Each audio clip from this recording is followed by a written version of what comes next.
Maiba naman po ito. Susan, alam Kuya mo, sa Kim, buhay sasabihin ka ba natin, sa akin? hindi maiwasan na maraming pumapapel. Papel! Nako, Kuya Kim, focus lang sa goal. Hindi dapat pinapansin ng mga yan. Pero itong susunod na pumapapel, hindi mo rin maiwasang hindi pansinin.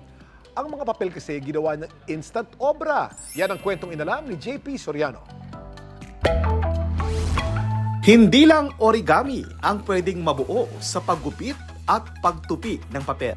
Dahil pati 3-dimensional sculptures gaya ng robot at gusali. Kaya raw gawin ng 35 anyos na si Alan. Yan ang paper craft sculpture na talaga namang pumapapel. 2013 nang subukan ni Alan na gumawa ng paper art ng mga napapanood niyang karakter. Sumulat pagkabata ko, mahilig na po ako sa panonood ng anime. Ginusto ko po na magkaroon ako ng mga characters na pinapanood ko po dati. Paper craft ang tawag sa paglikha ng 2 o 3-dimensional na bagay o sculpture gamit ang papel. Isa sa pinakapopular na paper craft ay ang origami. Dapat alam mo na nagtutupi ang mga sinaunang Japanese na mga papel para gawing alay at dekorasyon sa mga templo at seremonyas. Nakita ko lang po sa Facebook habang nag-browse po. Sabi ko, ako ay mahilig naman magbutingting at sa tingin ko ay kaya ko. Ang robot na ito, isa raw sa pinakamalaking paper craft ni Alan. Nagtagal po ito ng 4 na buwan. Taas po na ito ay 5 talampakan po with LED na ilaw. Dahil detalyado ang obra, ang diorama ng Disneyland Paris naman ang pinakamahirap niyang nagawa. Kumbaga malaki. Inabot daw siya ng 6 na buwan para mabuo ito. Ang dating hobby, naging negosyo na rin matapos niyang makumpleto ang Camp Big Falcon o ang headquarters ng Voltes 5. Marami nagtanong, saan ba gawa yan? Magkano ba yan? Unit naman yan. Parang nag-trigger sa akin na parang maraming benta.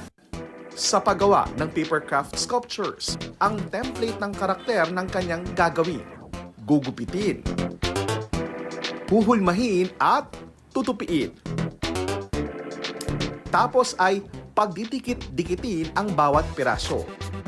Mas madali po gamitin ng paper. Kasi po kapag ang rubber, plastic, marami pa pong equipment or yung mga materials na kailangan eh. Ang isang headbus ko po ay nagtatagal ng 1 linggo. Ang taas po nito ay nasa 2 to 3 feet. May 30 papercraft sculpture si Alan sa kanyang bahay na ginagamit niya sa mga convention at event. Ang iba naman ay kanyang naibenta na. Yun po yung pamantayan ko sa mga headbus, 2,000 to 3,000 pesos. Yung maliliit po na mga 6 inches only, nagkakalaga ng mga 200 to 300 pesos. Pang-display daw ang mga obra ni Alan. Pwede po siya paglaruan kapag pinatibay po yung isang sining. Pwede ring lagyan ng styrofoam ang loob nito para mas tumibay. Paalala naman ni Alan sa mga nagbabalak gumawa o bumili ng papercraft. Kalaban po dyan, weather. Kasi po, kapag malamig po ang panahon, yung paper parang basa din po eh. So, parang lumalambot. Payo ni Alan na balutan ito ng plastic para iwas basa at dumi kung hindi i-display. Ang araw-araw na sinusulatang papel, may ibobongga pa pala. Konting gupit, dikit, at imahinasyon lang. Ang ordinaryo, nagiging magarbo. Ako po si JP Soriano at yan ang kwentong dapat alam mo.